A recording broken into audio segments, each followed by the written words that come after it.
अगर मैं आज 500 से लेके 600 के बीच में कोई सा भी दो नंबर लेता हूँ, ठीक है। 500 से लेके 600 के बीच में कोई सा भी मैं दो नंबर लूँगा और उन दोनों नंबर के बीच हमें क्या करना है, मल्टीप्लाई करना है, ठीक है। जैसा कि हम पिछले कुछ क्लासेस में जो हम पढ़े आए हैं वही हम जो है आज हम 500 से लेके 600 के बीच में ये दो नंबर लेंगे, ठीक है। तो सपोज़ करिए कि एक नंबर मैं लेता हूँ 503 और जो दूसरा नंबर लेता हूँ, अभी मैं पहले छोटा नंबर लूँगा, 503 लिया और जो दूसरा नंबर लेता हूँ 509, ठीक है। और हमारा जो आंसर है हमें जो है एक लाइन में चाहिए, हमें कम समय में जो है हमें जो है हमारा आंसर चाहिए। तो देखिए जो हमने स्टेप सीखा है वही सेम स्टेप यहाँ पर भी फॉलो होंगे जो हमने पिछले कुछ क्लासेस में सीखा है। सबसे पहले ये देखिए, सबसे पहले क्या करिएगा, आपको जो दूसरा नंबर दिखाई दे रहा है उसके आखिरी के दो डिजिट को पहले वाले नंबर के आखिरी डिजिट से मल्टीप्लाई कर दीजिएगा। समझ में आया? मतलब कि दूसरे वाले नंबर के आखिरी दो डिजिट को पहले वाले नंबर के आखिरी डिजिट से मल्टीप्लाई कर देना। यानी कि 09 को जब 3 से आप मल्टीप्लाई करिएगा तो 9 3 जा होता है 27। तो यानी कि जो भी आपका आंसर आएगा उसका जो आखिरी दो डिजिट होगा वो आपका 27 होगा। यहाँ तक कहानी क्लियर है? ठीक है। अब उसके बाद दूसरा स्टेप ये है कि आप क्या करिए कि इस पूरे नंबर यानी कि जो आपका पहला नंबर है इस पूरे नंबर को आप दूसरे नंबर के पहले वाले डिजिट से मल्टीप्लाई कर दीजिए। यानी कि 503 को 5 से मल्टीप्लाई कर दिया तो ये कितना आया, 500 इंटू 5 होता है आपका 2500 और 3 5 जा होता है 15, यानी कि ये हो गया आपका 2515। कहानी क्लियर है? दूसरा स्टेप यही है, ठीक है। अब उसके बाद तीसरा स्टेप में आपको क्या करना है कि जो दूसरा नंबर है उसका आखिरी दो डिजिट को पहले वाले डिजिट से मल्टीप्लाई कर देना है, ठीक है। तो पहला स्टेप और तीसरे स्टेप में आप कंफ्यूज मत होइएगा।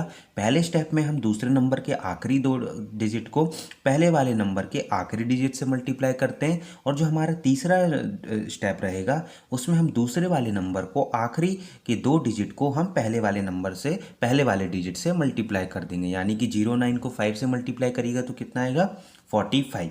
अब क्या करना है, चौथा स्टेप कि आपको दूसरा स्टेप और तीसरा स्टेप दोनों को आपस में जोड़ देना है। यानी कि 2515 प्लस 45, तो ये कितना हो जाएगा, ये हो जाएगा आपका 2560। अब ये जो 2560 आया उसको आप सिंपली क्या कर दीजिए, इस तरह से लिख दीजिए। यानी कि 503 को जब आप 509 से गुना करिएगा तो जो आपका आंसर आएगा वो आएगा 2,56,027। समझ में आया? तो ये आपका जो है देखिए एक लाइन में आंसर आ गया। अब चलिए हम जो है एक और देखते हैं। सपोज करिए कि मैं नंबर लेता हूँ 512 और इसको मैं मल्टीप्लाई करता हूँ 524 से, ठीक है। तो अब देखिए ये थोड़ा सा ये बड़ा नंबर है, ठीक है। तो अब इसमें देखिए फिर से दूसरे नंबर का जो आखिरी का दो दो डिजिट है उसको पहले वाले नंबर के आखिरी डिजिट से मल्टीप्लाई करना है। यानी कि 24 को जब हम 2 से मल्टीप्लाई करेंगे तो ये आता है आपका 48, ठीक है। तो यानी कि जो भी आपका आंसर होगा उसका जो आखिरी दो डिजिट होगा वो आपका 48 होगा। यहाँ तक क्लियर है? ठीक है। अब उसके बाद ये देखिए कि आपका दूसरा स्टेप क्या है कि इस पूरे नंबर को यानी कि पहले नंबर को दूसरे नंबर के पहले वाले डिजिट से मल्टीप्लाई कर दीजिए। यानी कि 512 को जब आप 5 से गुना करिएगा तो कितना आएगा, 500 इंटू 5 होता है 2500 और 12 5 जा होता है 60। यानी कि ये हो गया आपका 2560। ये यहाँ तक क्लियर है?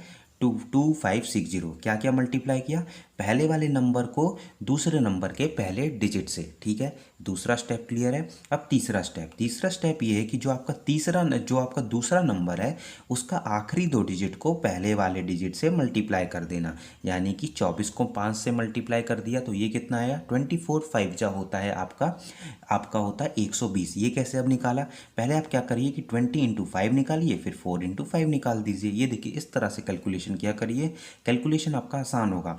25 जा 100, 4 5 जा 20, तो ये कितना हो गया 120। और चौथा स्टेप क्या था कि आप दूसरे स्टेप और तीसरे स्टेप को आपस में क्या कर दीजिए, जोड़ दीजिए। यानी कि 2560 प्लस 120 कितना हो जाता है, ये होता है आपका 2680। और आपका ये 48 जो आखिरी का जो दो डिजिट होगा, यानी कि आपका जो देखिए 512 को जब 524 से मल्टीप्लाई करिएगा तो आपका आंसर आएगा 2,68,048, ठीक है। अब मैं आपको जो कुछ क्वेश्चंस देता हूँ आप मुझे जो है कमेंट करके बताइएगा। वीडियो को लाइक कर दीजिए, चैनल को सब्सक्राइब नहीं किया है तो मैं बार बार बोल रहा हूँ चैनल को ज़रूर सब्सक्राइब कर लीजिए, क्योंकि मैं जो हूँ पूरा जो एक एक लेवल करके मैं हर क्लास में एक ही चीज़ पढ़ा रहा हूँ, जिससे कि आपको जो है हर चीज़ चीज़ सीखने को मिले। अब सपोज़ करिए कि मैं आपको एक नंबर देता हूँ 533 और इसको मैं बोलता हूँ कि 584 से हमको गुना करना है और हमारा जो है इसी स्टेप से आंसर लाना है, जिससे कि आपका टाइम भी बच सके और जो है आपका आंसर एक लाइन में जल्दी से आ सके। 533 को 584 से गुना करिएगा और मुझे जो है इस स्टेप से जल्दी से कमेंट करके मुझे बताइएगा। वीडियो को लाइक कर दीजिए और चैनल सब्सक्राइब नहीं किया है तो फिर से बोलूँगा, चैनल को अच्छे से सब्सक्राइब कर लीजिए।